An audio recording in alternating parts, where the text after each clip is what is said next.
Well said, and welcome back to our Italian sessions. Oh, I've just realized I've got a few cats. Look this cuteness. Look at this. So these are gattini, little cat, piccolo gatto. So the kittens are gattini.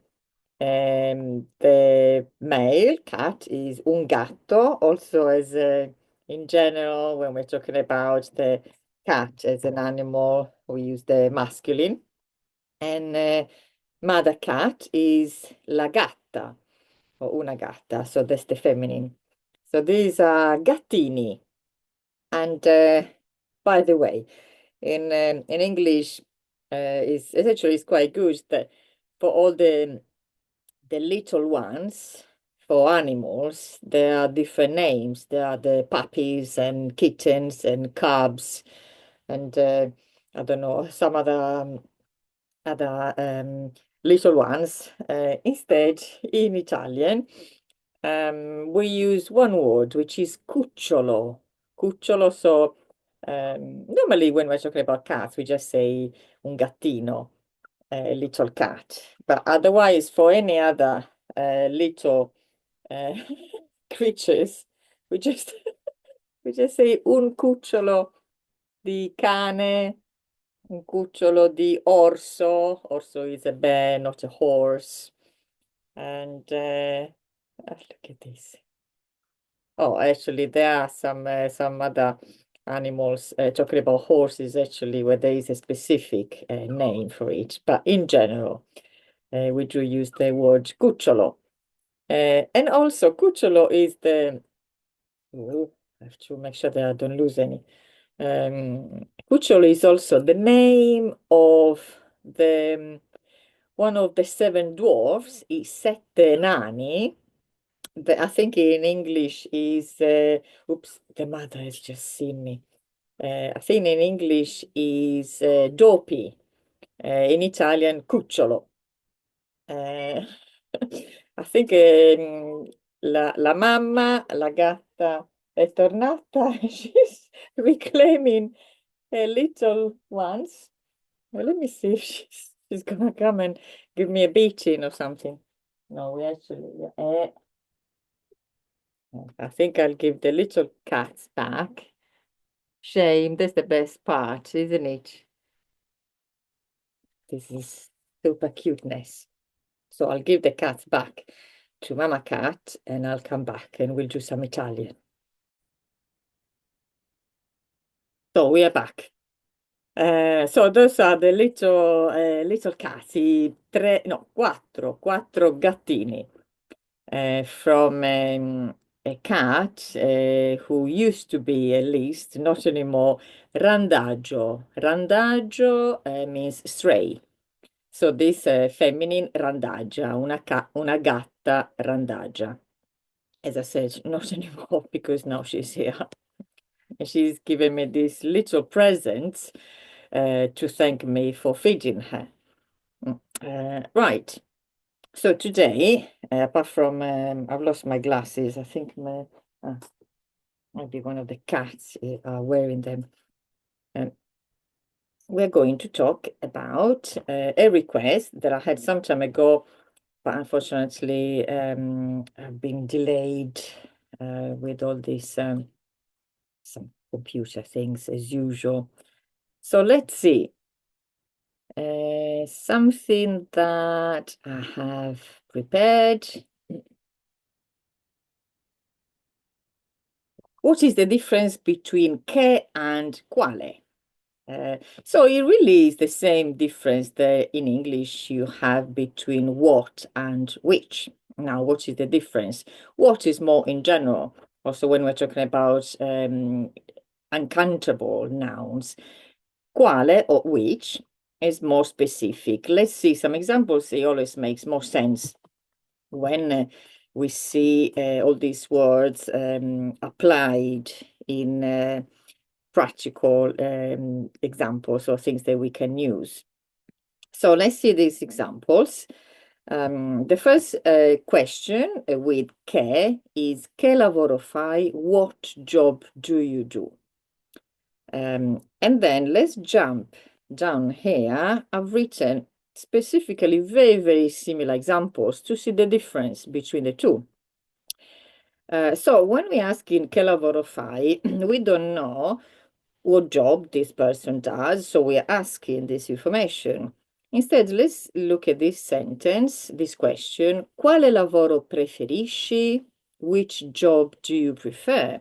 So here we have a different context. It means that we have already possibly discussed different jobs, and then I'm asking which one among all these jobs, which one do you prefer? So you never, even if I have unfortunately had it, I'm sure you have as well, you would never say what job do you prefer.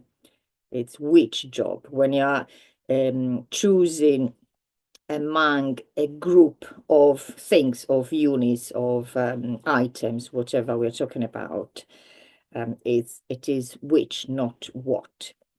So that's the difference. So che lavoro fai? General question.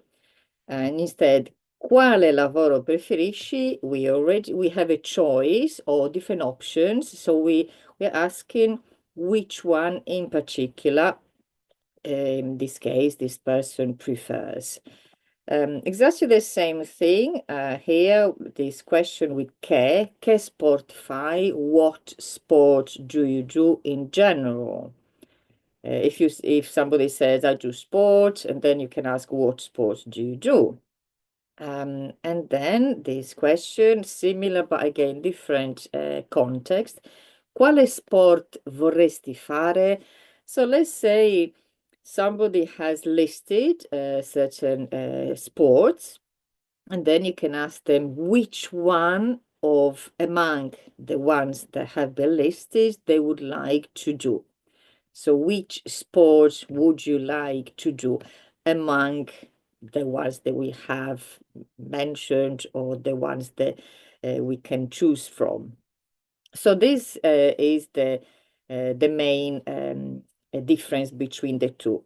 There are some, which is probably where there could be some there could be some confusion because sometimes for specific questions in English, maybe you use what, instead we use which. And we have an example here.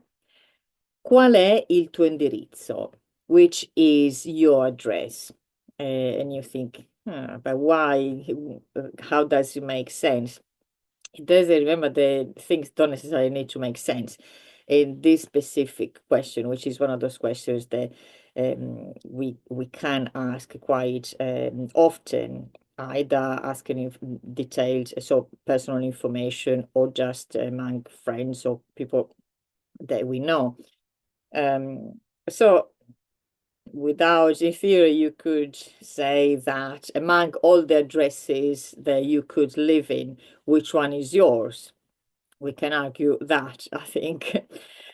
So when you're asking what is your address, you need to ask exactly which is your address. Qual è il tuo indirizzo?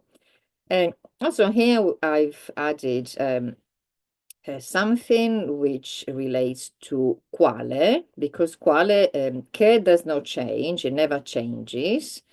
And then he said quale can change. So I've used quale in general in these questions. However, we have, let's say, three different forms. We have qual, so we have dropped the e only when it is followed by e with an accent, a verb, meaning is. So remember here there is no apostrophe. Actually, there is no e, it's just qual without apostrophe.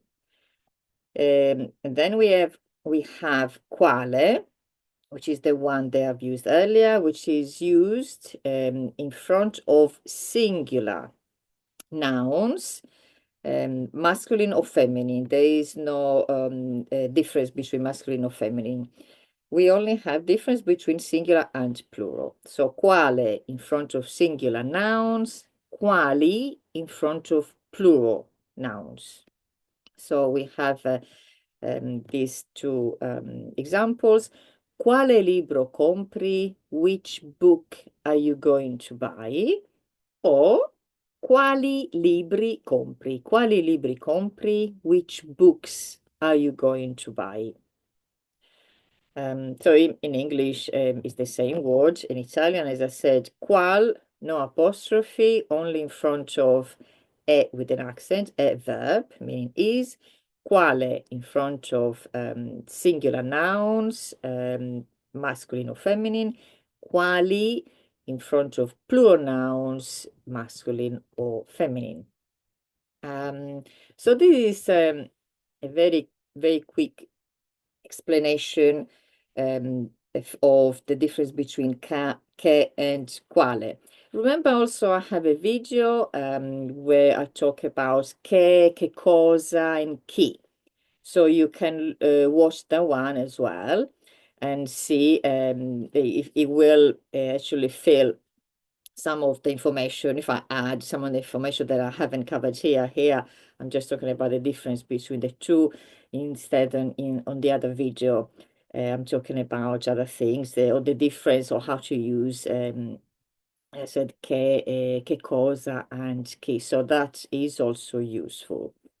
So I will say bye now, and let me remind you to subscribe, like, and share the videos with whoever you think could find them useful. And thank you very much for watching the videos. Feel free to write comments and ask me questions to clarify anything that I have said in the video, or for a request, which normally I answer, as I said, when it's very short. For a short answer, I will write a reply in the comments, or otherwise I can upload a video. So yes, if you have any topics that you'd like me to cover, let me know, and I will do that. So I will see you on our next video, with or without cats. We'll see. Arrivederci, ciao.